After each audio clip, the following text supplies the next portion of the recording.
ಓಂ ಸತ್ಯ ಸಮನ್ವಯಾತ್ ಓಂ.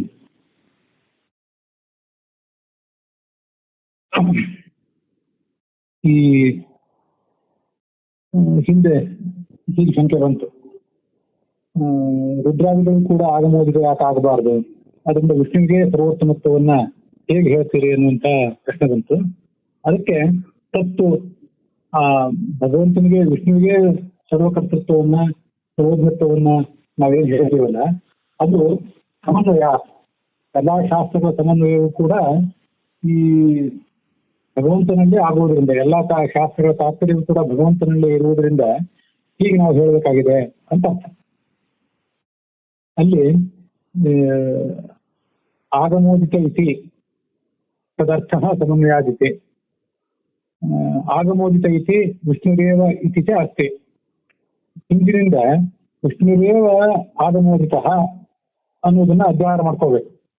ಭಗವಂತನೇ ಆಗಮದಿಂದ ಪ್ರತಿಪಾದಿಸಲ್ಪಟ್ಟಿದ್ದಾನೆ ಆಗ್ತದೆ. ಯಾಕೆ ಅಂತಂದ್ರೆ ಶಕ್ತಿ ತಾತ್ಪರ್ಯ ವಿಷಯ ಸಂಬಂಧಂತೆ ತಥಾ ಜ್ಞಾಯಂತೆ ಆಗುತ್ತೆ. ಈ ಎಲ್ಲ ಕೂಡ ಕಟ್ ಆಗ್ತಿದೆ ಈಗ ನೋಡಿ ಸ್ವಲ್ಪ ಸಮನ್ವೀಯಂತೆ ಅಂದ್ರೆ ಅನ್ವಯಿಸಲ್ಪಡುತ್ತವೆ. ಸಮನ್ವೀಯಂತೆ ಅಂದ್ರೆ ಏನರ್ಥ? ಶಕ್ತಿ ತಾತ್ಪರ್ಯ ವಿಷಯೇಣ ಸಂಬಂಧಂತೆ. ಸಮ್ ಅನ್ವಯ ಅಂದ್ರೆ ಯುಕ್ತವಾದಂತಹ ಶ್ರೇಷ್ಠವಾದಂತಹ ಸಂಬಂಧ ಅಂತ ಅರ್ಥ. ಹಾಗಾದ್ರೆ ಸಮನ್ವೀಯಂತೆ ಅಂದ್ರೆ ಸಂಬಂಧಿಸಲ್ಪಡುತ್ತವೆ ಅಂತ ಅರ್ಥ. ಹೇಗೆ ಸಂಬಂಧಿಸಲ್ಪಡುತ್ತವೆ? ಯಾವ ಸಂಬಂಧ ಅಂದ್ರೆ ಶಕ್ತಿ ತಾತ್ಪರ್ಯ ವಿಷಯೇಣ. ಈ ಎಲ್ಲಾ ಶಾಸ್ತ್ರಗಳ ಎಲ್ಲಾ ಶಬ್ದಗಳಿಗೂ ಕೂಡ ಶಕ್ತಿ ಇರುವುದು ಭಗವಂತನಲ್ಲೇ, ಮತ್ತೆ ತಾತ್ಪರ್ಯ ಇರುವುದು ಕೂಡ ಅವುಗಳಿಗೆ ಪ್ರತಿಪಾದನೆ ಮಾಡಬೇಕಾದ ತಾತ್ಪರ್ಯ ಇರುವುದು ಕೂಡ ಭಗವಂತನಲ್ಲೇ. ಹೀಗೆ ಶಕ್ತಿ ತಾತ್ಪರ್ಯ ವಿಷಯೇಣ ಅಂತನ್ನುವುದೇನಿದೆ ಸಮ್ ಅಂತನ್ನುವುದಕ್ಕೆ ಅರ್ಥ. ಅನ್ವಯ ಅಂದ್ರೆ ಸಂಬಂಧ ಅಂತ ಅರ್ಥ. ತಥಾ ಜ್ಞಾಯಂತೆ ಹಾಗೆ ತಿಳಿಯಲ್ಪಡುತ್ತವೆ. ಭಗವಂತನಲ್ಲೇ ಶಕ್ತಿ ಇದೆ ಎಂಬುದಾಗಿ, ಭಗವಂತನಲ್ಲೇ ತಾತ್ಪರ್ಯ ಇದೆ ಎಂಬುದಾಗಿ ತಿಳಿಯಲ್ಪಡುತ್ತವೆ. ಎಲ್ಲಾ ಶಾಸ್ತ್ರಗಳು ಕೂಡ ತಿಳಿಯಲ್ಪಡುತ್ತವೆ ಅಂತ ಅದರ ಅರ್ಥ. ವಾಕ್ಯಾನಿ ಏತೇನ ಅನ್ವಯ ಉಪಕ್ರಮಾದಿ ಲಿಂಗ ಸಮುದಾಯೋವ ಉಪಕ್ರಮಾದಿ ನಿರ್ಣೀತೋ ವಾಕ್ಯಾನಾಂ ತತ್ಪರತ್ವ ರೂಪ ಸಂಬಂಧೋವಾ. ಇಲ್ಲಿ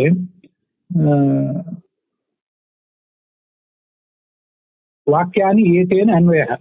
ಇಲ್ಲಿ ಈ ಅನ್ವಯ ಎಂಬ ಶಬ್ದಕ್ಕೆ, ಅನ್ವಯ ಎಂಬ ಶಬ್ದ ಹೇಳುವುದು ಯಾವುದನ್ನ? ವೇದ ವಾಕ್ಯಗಳನ್ನ, ಶಾಸ್ತ್ರ ವಾಕ್ಯಗಳನ್ನು ಹೇಳ್ತದೋ ಅಥವಾ ಶಾಸ್ತ್ರ ವಾಕ್ಯಗಳಿಗೆ ಇರುವಂತಹ ಸಂಬಂಧವನ್ನು ಹೇಳ್ತದೋ ಅಂತನ್ನೋದನ್ನು ನಾವು ಸ್ಪಷ್ಟಪಡಿಸ್ಕೋಬೇಕು. ಈಗ ಇಲ್ಲಿವರೆಗೆ ಏನ್ ಹೇಳಿದೀವಲ್ಲ ಸಮನ್ವಯಂತೆ ಎಂಬಲ್ಲಿ, ಮೊದಲನೇದಾಗಿ ನಾವು ಮೊದಲು ತೋರಿಸಿದ ಅರ್ಥದಂತೆ ಸಮನ್ವಯ ಅಂದ್ರೆ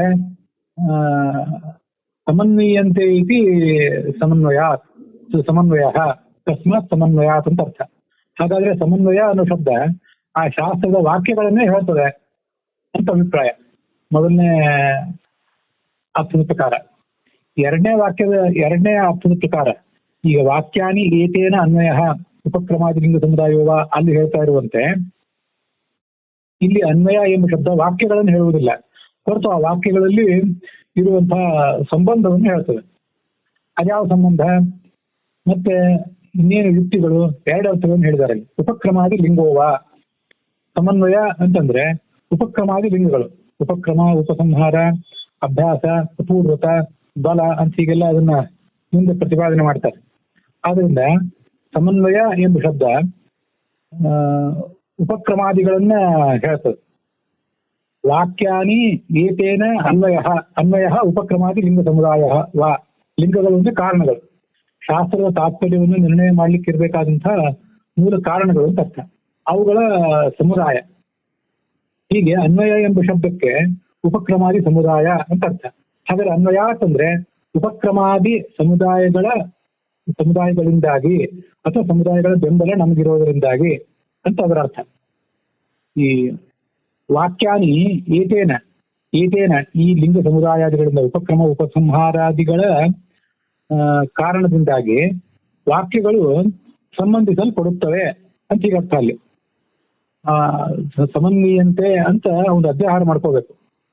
ಈ ಉಪಕ್ರಮಾದಿಗಳ ಮೂಲಕವಾಗಿಯೇ, ಉಪಸಂಹಾರಾದಿಗಳ ಮೂಲಕವಾಗಿಯೇ ಶಾಸ್ತ್ರವಾಕ್ಯಗಳು ಸಂಬಂಧಿಸಲ್ಪಡುತ್ತವೆ. ಸಮನ್ವೀಯಂತೆ ಅನೇನ ಇತಿ ಸಮನ್ವಯ. ಹೀಗೆ ಸಮನ್ವಯ ಅನ್ನೋ ಶಬ್ದ ಈ ಲಿಂಗ ಸಮುದಾಯವನ್ನೇ ಹೇಳ್ತದೆ, ಉಪಕ್ರಮಾದಿ ಲಿಂಗ ಸಮುದಾಯವನ್ನು ಹೇಳ್ತದೆ ಈ ಎರಡನೇ ಅರ್ಥದಲ್ಲಿ. ಮೊದಲನೇ ಅರ್ಥದಲ್ಲಿ ಈ ಸಮನ್ವೀಯಂತೆ ಅದು ಆ ವಾಕ್ಯಗಳನ್ನೇ ನೇರವಾಗಿ ಹೇಳ್ತದೆ. ಸಮನ್ವೀಯಂತೆ ಇತಿ ಸಮನ್ವಯ. ಒಟ್ಟಾರೆ ಶಾಸ್ತ್ರ ಭಾಗವೇ, ಶಾಸ್ತ್ರವನ್ನೇ ಹೇಳ್ತದೆ ಸಮನ್ವಯ ಅನ್ನೋ ಶಬ್ದ ಮೊದಲನೇ ಅರ್ಥದಲ್ಲಿ. ಆ ಶಾಸ್ತ್ರಕ್ಕೆ ಬೆಂಬಲವಾಗಿರುವಂತಹ ಉಪಕ್ರಮಾದಿ ಲಿಂಗ ಸಮುದಾಯವನ್ನ ಈ ಸಮನ್ವಯ ಎಂಬ ಅರ್ಥ ಹೇಳ್ತದೆ ಎರಡನೇ ಅರ್ಥದಲ್ಲಿ. ಮತ್ತೆ ಇನ್ನೂ ಒಂದಿದೆ, ಒಂದ್ಸರಿ ವಾ ಅಂತ ಹೇಳಿ ಮತ್ತೊಂದ್ಸರಿ ಹೇಳಿದ್ದಾರೆ. ಉಪಕ್ರಮಾದಿ ನಿರ್ಣೀತ ವಾಕ್ಯಾನಾಂ ತತ್ಪರತ್ವ ರೂಪ ಸಂಬಂಧೋವಾ. ಸಮನ್ವಯ ಅಂದ್ರೆ ಸಂಬಂಧ ಅಂತಾನೆ ಅರ್ಥ. ಯಾವ ಸಂಬಂಧ ಅದು ಅಂದ್ರೆ ಉಪಸಂಹಾರಾದಿಗಳಿಂದ ನಿರ್ಣೀತವಾದಂತಹ ಒಂದು ಸಂಬಂಧ. ಅದೆಂತ ಸಂಬಂಧ? ವಾಕ್ಯಾನಾಂ ತತ್ಪರತ್ವ ರೂಪ ಸಂಬಂಧ. ವಾಕ್ಯಗಳೆಲ್ಲವೂ ಭಗವಂತನನ್ನೇ ಪ್ರತಿಪಾದನೆ ಮಾಡ್ತವೆ ಅನ್ನುವಂಥ ಸಂಬಂಧ. ಹೀಗೆ ಸಮನ್ವಯ ಎಂಬ ಶಬ್ದಕ್ಕೆ ಇಷ್ಟು ಅರ್ಥಗಳು. ಒಂದು, ಶಾಸ್ತ್ರದ ವಾಕ್ಯಗಳು. ಎರಡನೇದ್ದು, ಆ ಶಾಸ್ತ್ರ ವಾಕ್ಯಗಳಿಗೆ ಬೆಂಬಲವಾಗಿರುವಂತಹ ಉಪಕ್ರಮಾದಿ ಲಿಂಗ ಸಮುದಾಯ. ಮೂರನೇದ್ದು, ಆ ಉಪಕ್ರಮಾದಿ ಲಿಂಗಗಳಿಂದ ನಿರ್ಣೀತವಾದಂತಹ ಶಾಸ್ತ್ರದಲ್ಲಿ ಇರುವಂತಹ ಒಂದು ಸಂಬಂಧ. ಹೀಗೆ ಸಮನ್ವಯ ಎಂಬ ಶಬ್ದಕ್ಕೆ ಮೂರು ಅರ್ಥಗಳನ್ನ ಹೇಳಬಹುದು. ಸಂಸ್ಥಾಸೋ ಅನ್ವಯಶ್ಚ ಸಮನ್ವಯ, ಅನ್ವಯಶ್ಚ ಸಮನ್ವಯ, ತಸ್ಮಾತ್ ಸಮನ್ವಯ, ತಸ್ಮಾತ್ ಸಮಿತ್ಯೇತತ್ ಆಗಮೇನ ಅಪಿ ಅನ್ವಯತಿ. ಅಲ್ಲಿ ಸಮ್ ಅಂತ ಹೇಳಿದೆಯಲ್ಲ, ಆ ಸಮ್ ಅಂತ ಅನ್ನೋದನ್ನ ಆಗಮಕ್ಕೂ ಕೂಡ ಸೇರಿಸ್ಕೋಬೇಕು. ಅಂದ್ರೆ ಶ್ರೇಷ್ಠವಾದ ಆಗಮಗಳು ಅಂತ ಇಷ್ಟರ್ಥ ಆಗ್ತದೆ. ಸಮಿತ್ಯೇತ ಆಗಮೀನಾಪಿ ಅನ್ವಯತೆ, ಶ್ರೇಷ್ಠವಾದ ಆಗಮಗಳಿಂದ ಸಿದ್ಧವಾದಂತಹ ಅನ್ವಯಗಳು ಅಂತ ಅರ್ಥ. ತತ್ರ ಕಾರ್ತ್ಸ್ಯಂ ಮುಖ್ಯತ್ವಂತ ಅರ್ಥ. ಆಗಮಗಳು ಶ್ರೇಷ್ಠವಾಗಿರುವುದು ಅಂದ್ರೆ ಏನರ್ಥ? ಎಲ್ಲಾ ಆಗಮಗಳು ಕೂಡ, ಬರೀ ಯಾವುದೋ ಕೆಲವು ಶಾಸ್ತ್ರಗಳು ಮಾತ್ರ ಅಲ್ಲ, ಎಲ್ಲಾ ಶಾಸ್ತ್ರಗಳು ಕೂಡ ಭಗವಂತನ ಪ್ರತಿಪಾದನೆಯನ್ನೇ ಮಾಡ್ತವೆ ಅಂತ ಒಂದು ಅರ್ಥ. ಮತ್ತೆ ಮುಖ್ಯತ್ವ, ಭಗವಂತನನ್ನ ನಾವು ತಿಳ್ಕೊಳ್ಳಿಕ್ಕಿರುವಂತಹ ಪ್ರಧಾನ ಶಾಸ್ತ್ರಗಳು ಅಂತಂದ್ರೆ ಈ ಶಾಸ್ತ್ರಗಳು ಅಂತಾನೆ, ಅದನ್ನ ಬಿಟ್ಟು ಬೇರೆ ಯಾವ ಶಾಸ್ತ್ರಗಳು, ವೇದಾದಿ ಶಾಸ್ತ್ರಗಳೇ ಮುಖ್ಯ ಪ್ರಮಾಣ. ಇದು ಆ ಸಮ್ ಎಂಬ ಶಬ್ದದಿಂದ ನಮ್ಗೆ ಗೊತ್ತಾಗ್ತದೆ. ಸರ್ವಕರ್ತ ಆಗಮೋದಿತ ಅಂತಿದೆಯಲ್ಲ, ಆಗಮಗಳಿಂದ ಚೆನ್ನಾಗಿ ಪ್ರತಿಪಾದಿಸಲ್ಪಟ್ಟವನು ಅಂತ ಇಷ್ಟು ಅರ್ಥ ಆಗ್ತದೆ. ಸಮನ್ವಯ ಅಂದ್ರೆ ಸಮ್ಯಕ್ ಬಲಾಬಲತ್ವಾದಿನ ಪರೀಕ್ಷಿತಾತ್ ಉಪಕ್ರಮಾದಿ ಲಿಂಗ ಸಮುದಾಯಾತ್ ತನ್ನಿರ್ಣೀತ ತತ್ಪರತ್ವ ರೂಪ ಸಂಬಂಧಾದ್ ವಿಷ್ಣುರೇವ ಸಮ್ಯಕ್ ಮುಖ್ಯವೃತ್ಯ ಕಾರ್ತ್ಸ್ಯೇನ ಆಗಮೋದಿತ ತಾತ್ಪರ್ಯ ವಿಷಯವವ. ಅದರಿಂದ ಭಗವಂತನೇ ಇದು ಸರ್ವಕರ್ತ ಆಗಮೋದಿತ ಅಂತ ಅನ್ನೋದನ್ನ ಹಿಂದಿನಿಂದ ಅಧ್ಯಾಹಾರ ಮಾಡ್ಕೋಬೇಕು ಅಂತ ಹೇಳಿದ್ದಾರೆ. ಅಲ್ಲಿ ಆಗಮೋದಿತ, ವಿಷ್ಣುವೇ ಆಗಮೋದಿತನಾಗಿದ್ದಾನೆ. ಯಾಕೆ ಅಂದ್ರೆ ಸಮನ್ವಯಾತ್ ಅಂತ ಅನ್ನೋದು ಕಾರಣ. ಅದು ಈ ಕಾರಣವನ್ನು ಹೇಳಿದ್ರಿಂದ ಏನಾಯ್ತು? ಸಮನ್ವಯಾತ್ ಅಂತಿಲ್ಲಿ ರಾಘವೇಂದ್ರ ಸ್ವಾಮಿ ಹೇಳಿದಾರಲ್ಲ, ಸಮನ್ವಯಾತ್ ಅನ್ನೋದಕ್ಕೆ ಮುಂದೆ ಅರ್ಥ ಹೇಳ್ತಾರೆ. ಸಮ್ಯಕ್ ಬಲಾಬಲತ್ವಾದಿನ, ಯಾವುದು ಪ್ರಬಲ ಯಾವುದು ವಾಕ್ಯ ದುರ್ಬಲ ಇತ್ಯಾದಿನ ಪರೀಕ್ಷಿತಾತ್, ಹೀಗೆ ಪರೀಕ್ಷಿಸಲ್ಪಟ್ಟಂತಹ. ಮತ್ತೆ ಉಪಕ್ರಮಾದಿ ಲಿಂಗ ಸಮುದಾಯ, ಉಪಕ್ರಮ ಉಪಸಂಹಾರ ಮೊದಲಾದ ಲಿಂಗಗಳು, ತಾತ್ಪರ್ಯವನ್ನು ತೀರ್ಮಾನ ಮಾಡ್ಲಿಕ್ಕಿರುವಂತಹ ಲಿಂಗಗಳು, ಆ ಲಿಂಗಗಳ ಸಮುದಾಯ. ಆ ಲಿಂಗ ಸಮುದಾಯ ಎಂಬುದು ಪರೀಕ್ಷಿತವಾಗಿದೆ. ಹೀಗೆ ಲಿಂಗ ಸಮುದಾಯವನ್ನ ಚೆನ್ನಾಗಿ ಪರೀಕ್ಷಿಸಲ್ಪಟ್ಟಿದ್ದರಿಂದ ಸಮುದಾಯ ಅಂತ ಇದು ಒಂದು ಅರ್ಥ. ಇನ್ನೊಂದು ತನ್ನಿರ್ಣೀತ ತತ್ಪರತ್ವ ರೂಪ ಸಂಬಂಧಾದ್ವಾ. ಹಾಗಾಗಿ ಸಮನ್ವಯಾತ್ ಅಂದ್ರೆ ಉಪಕ್ರಮಾದಿ ಲಿಂಗದ ಸಮುದಾಯದಿಂದಾಗಿ ಅಂತ ಒಂದರ್ಥ. ಅಥವಾ ಆ ತನ್ನಿರ್ಣೀತ ತತ್ಪರತ್ವ ರೂಪ ಸಂಬಂಧಾದ್ವಾ, ಉಪಕ್ರಮಾದಿಗಳಿಂದ ನಿರ್ಣಯಿಸಲ್ಪಟ್ಟಂತಹ ಒಂದು ಸಂಬಂಧ ಇರುವುದರಿಂದ ಅಂತ ಇನ್ನೊಂದರ್ಥ. ಈ ಎರಡು ಕಾರಣಗಳಿಂದಾಗಿ ವಿಷ್ಣುರೇವ ಸಮ್ಯಕ್, ಚೆನ್ನಾಗಿ, ಸಮ್ಯಕ್ ಅಂದ್ರೆ ಏನರ್ಥ? ಮುಖ್ಯವಾದ ವೃತ್ತಿಯಿಂದ ಪ್ರಾರ್ಥನೆಯನ ಎಲ್ಲಾ ಶಾಸ್ತ್ರಗಳಿಂದಲೂ ಕೂಡ ಆಗಮೋಚಿತ ಆಗಮದಿಂದ ಪ್ರತಿಪಾದಿಸಲ್ಪಟ್ಟಿದ್ದಾನೆ. ತಾತ್ಪರ್ಯ ವಿಷಯವವ, ಈಗ ಅವನು ಆಗಮದ ತಾತ್ಪರ್ಯಕ್ಕೆ ವಿಷಯನಾಗಿದ್ದಾನೆ ಹೊರತು ಪಾಶುಪತಾದಿರೂಪ ವ್ಯಾಖ್ಯಾನವ ಆಪಾತ ಪ್ರತೀತ್ಯಾವ ರುದ್ರಾದಿಹಿ.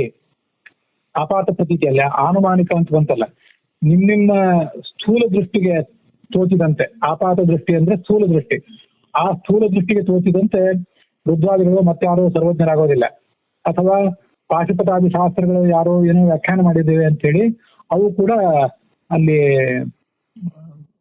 ಪಾಶುಪತಾದಿಗಳು ಆಗಮಗಳ ಮೂಲಕನೂ ಕೂಡ ಆ ಆಧಾರದಿಂದಲೂ ಕೂಡ ರುದ್ರಾದಿಗಳು ಸರ್ವಕರ್ತ ಎಂಬುದಾಗಿ ತೀರ್ಮಾನ ಆಗೋದಿಲ್ಲ ಅಂತ ಅದರ ಅರ್ಥ. ನೋಡಿ ಆ ವಾಕ್ಯ ಎಲ್ಲ.